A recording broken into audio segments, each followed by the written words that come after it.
show you how to post an update to your Cuddly fundraiser. So as you can see right here, I believe it's after about 11 days after you post the fundraising campaign. Initially, you're going to get a banner up here that says update due. I actually advise that you do it much sooner than that. The earlier the updates, right after you post the campaign, the more return you will get from donations. So I actually advise posting an update about 2 to 3 days after posting the initial fundraiser, even if it's just something as simple as Fluffy is doing better, still has a long way to go. We greatly appreciate your donations, so on and so forth. Just a little something to make sure that you're engaging with your donors and letting them know what's going on. So to do that, you're going to head into your dashboard and you're going to find the fundraising campaign that you are trying to post an update for. You're then going to come down here where it says updates and you're going to click the updates button. You're going to head over here and click create update. And then you're going to want to add a most recent photo. Now, if you don't have one, it's not the end of the world. You can still post it without having a most recent photo. However, I definitely advise if you can get one to please do, because it definitely helps with return on donations. So you're going to click this button. You're going to find your most recent photo. And then you're going to come down here. And then if you have additional photos that you want to add and you want to include, you'll go ahead and do that here. So you'll click that. Click whatever photos you want, add that one, and you can add as many as you want. I don't suggest adding more than 4 or 5, but completely up to you. So now that you've added your photos, you're going to go ahead and type whatever your update is. Fluffy is doing better. Obviously, please try to be a little bit more in depth with your updates than this. It's super, super, super beneficial for you guys and your donations if you can provide a really nice, well-rounded update for your donors to let them know where the animal is at in their progress, in their health, and just what's going on in general, and also where you're at with your funds. So if you guys are desperately in need of donations, make that clear for your donors so that they can understand how urgent the situation is.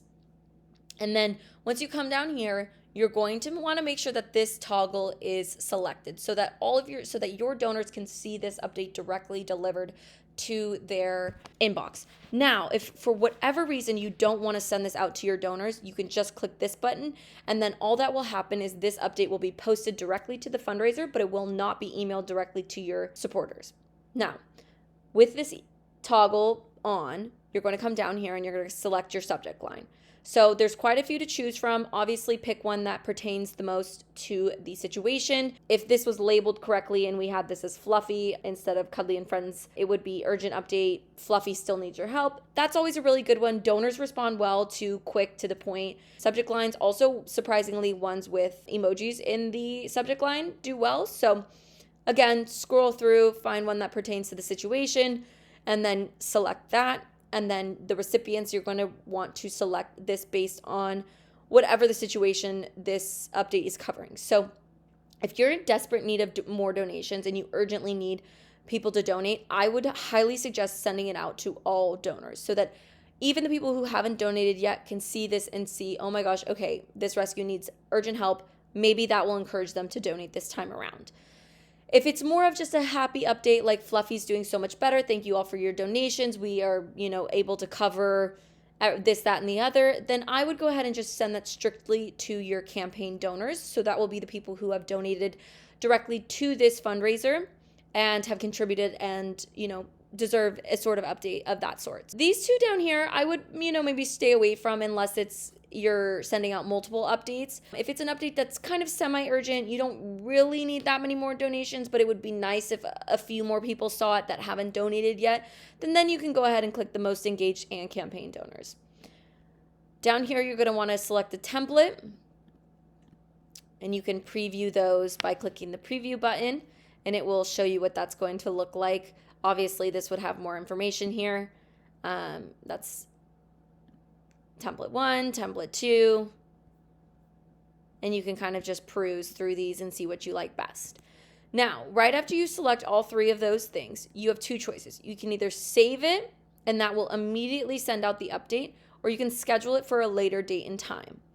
It's totally up to you. I advise you to check to see if you have any other updates scheduled or if there's any other email campaigns going out that same day, just so that your donors are not getting bombarded with multiple emails in a short time period, because we don't want to run into donor fatigue.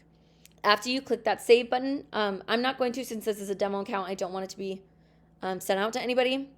And so you would click this save button, or you would schedule it for a later date. And either way, it would then be emailed out, and then it would automatically be posted to this page, and your update that you had just made would show up right here. So obviously I didn't save that last one, so it's not coming up, but it would show up right here. There would be a place for you to edit it if need be, and it would show up on the campaign right here. Instead of it saying read more, it would say updates or view updates, so that you would be able to click that and your donor would be able to view those updates.